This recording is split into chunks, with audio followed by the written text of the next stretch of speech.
Assalamu alaikum.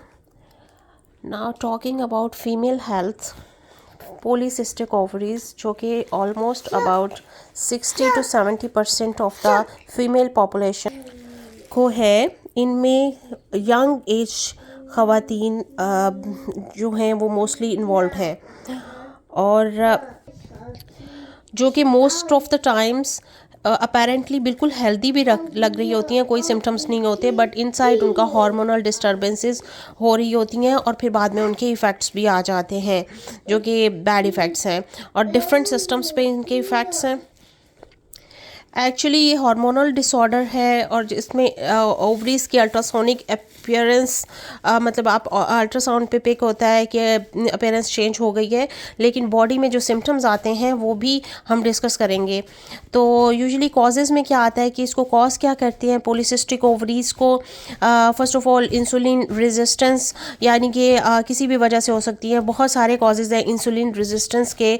Sugar intake ज़्यादा लेना या फिर जेनेटिक कॉजेज़ हो सकते हैं या फिर किसी को डायबिटीज़ प्रोन उसका लाइफस्टाइल है और डायबिटीज़ की तरफ उसकी जा रही है सिचुएशन, तो इंसुलिन रेजिस्टेंस हो जाती है। Pregnancy itself is insulin resistant state, but again pregnancy again there are many other causes too, like low grade inflammation which is due to unhealthy lifestyle or which is now I'm talking about lifestyle। तो lifestyle तो हमारे हाथ में है, तो उसको तो हम चेंज कर सकते हैं, ऑल्दो हेरिडिटरीज के जेनेटिक कॉजेज़ भी होते हैं, बट लाइफस्टाइल उनको चेंज कर सकता है। ये एक ऐसी मॉडिफाइबल या चेंजेबल डिजीज़ है कि हम इसको कंट्रोल कर सकते हैं काफ़ी हद तक।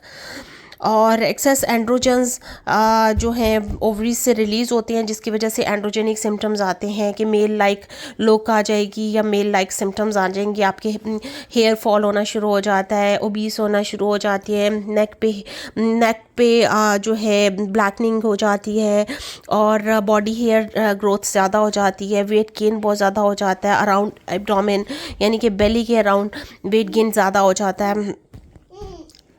लाइफ लॉन्ग प्रॉब्लम है, इसको कम्प्लीटली ख़त्म नहीं किया जा सकता, लेकिन इसको कंट्रोल किया जा सकता है अपने लाइफस्टाइल से, अपनी क्लीन ईटिंग से, हेल्दी हैबिट से, एक्सरसाइज से। इसको बहुत हद तक कंट्रोल किया जा सकता है। सो अप्रोप्रिएट मेडिकल केयर चाहिए होती है। और डायग्नोस कौन करता है? डायग्नोसिस कोई भी आपका जनरल फिजिशियन भी कर सकता है। और आप को मैनेज कौन कर रहा होता है? इसके लिए एंडोक्राइनोलॉजिस्ट या फिर गायनोकोलॉजिस्ट और या फिर general practitioner. So depending upon the symptoms कि आपको कैसे सिम्टम्स हैं उस पर डिपेंड करता है कि आपकी प्रॉब्लम क्या है। कि इंक्रीज्ड बॉडी और फेस पे हेयर है या फिर हेयर सर के बाल पतले हो गए हैं, एक्नी हो गए हैं, या फिर जो है पीरियड्स के प्रॉब्लम्स हैं या कंसेप्शन में प्रेगनेंसी होने में इशू आ रहा है, तो मेंस्ट्रुअल इरेगुलरिटीज़ हैं। लेकिन सब चीज़ों में बात वही कि फ़र्स्ट ऑफ ऑल आपको डॉक्टर, चाहे आपको ट्रीटमेंट की भी ज़रूरत हो, लेकिन साथ फर्स्ट ऑफ ऑल आपको लाइफस्टाइल मॉडिफिकेशन इसके लिए करनी है। That is the first most thing you can do to reverse it और प्रिवेंट इट। कि आप इससे बचने के लिए या फिर इससे क्योर करने के लिए, इसको सही करने के लिए आप फर्स्ट मोस्ट इम्पॉर्टेंट थिंग जो आपने करनी होती है वो डाइट, एक्सरसाइज और अपनी लाइफस्टाइल चेंजेस करनी होती है। आपने हेल्दी लाइफस्टाइल पे आना होता है। उसके बाद आपको ट्रीटमेंट, आपकी depending upon the symptom treatment भी दी जाती है। लेकिन जब तक आप अपना लाइफस्टाइल और हेल्दी हैबिट्स की तरफ नहीं आते और लाइफस्टाइल हेल्दी नहीं करते हैं, तो it comes back again and again, ये बार बार हो जाता है।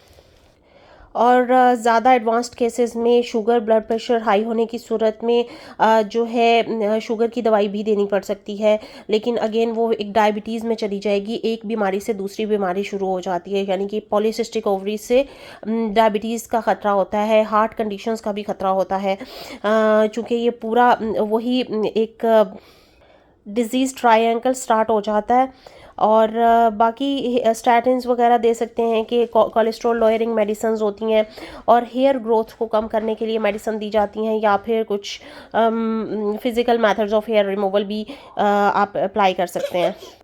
जो भी मेडिसिन दी जाए एंटी डायबिटिक, इसमें शुगर कंट्रोल करने के लिए, या फिर हेयर ग्रोथ को सेटल करने के लिए, या फिर मोटापे के लिए, या प्रेगनेंसी होने के लिए, या फिर मेंस्ट्रुअल इरेगुलरिटीज़ को, कि मेंसेस ख़राब हो गए हैं उनको ठीक करने के लिए, तो सब चीज़ों में द फोर मोस्ट सबसे पहली बात, सबसे इम्पॉर्टेंट बात सब चीज़ों के साथ है कि आया हेल्दी लाइफस्टाइल। वेट भी अगर मोटे हैं तो वेट कम करना, और ओबिसिटी है या फिर ओवरवेट है तो वेट कम करने की एडवाइस के साथ अगेन लाइफस्टाइल हेल्दी होना चाहिए। तो अगर आप पतले भी हैं तो भी आपको पीसीओडीज़ के साथ या अदरवाइज़ भी इवन लाइफस्टाइल अपना हेल्दी रखना है, ताकि इन चीज़ों से बचा जा सके अगर आपको कोई कुछ मसला नहीं है तो। और अगर इन चीज़ों में से कोई भी मसला है तो आप लाइफस्टाइल से इनको बहुत हद तक कंट्रोल कर सकते हैं। और अदर जो हेल्थ रिलेटेड कंडीशंस होती हैं, इट्स अ सिंड्रोम, तो इसकी वजह से जो बाकी health related condition, type 2 diabetes हो जाती है, हाइपरटेंशन, ब्लड प्रेशर के इश्यूज हो जाते हैं, जिसकी वजह से ये दोनों चीज़ें, डायबिटीज़ एंड हाइपरटेंशन, दोनों ही हार्ट डिजीज़ के लिए रिस्क फैक्टर हैं।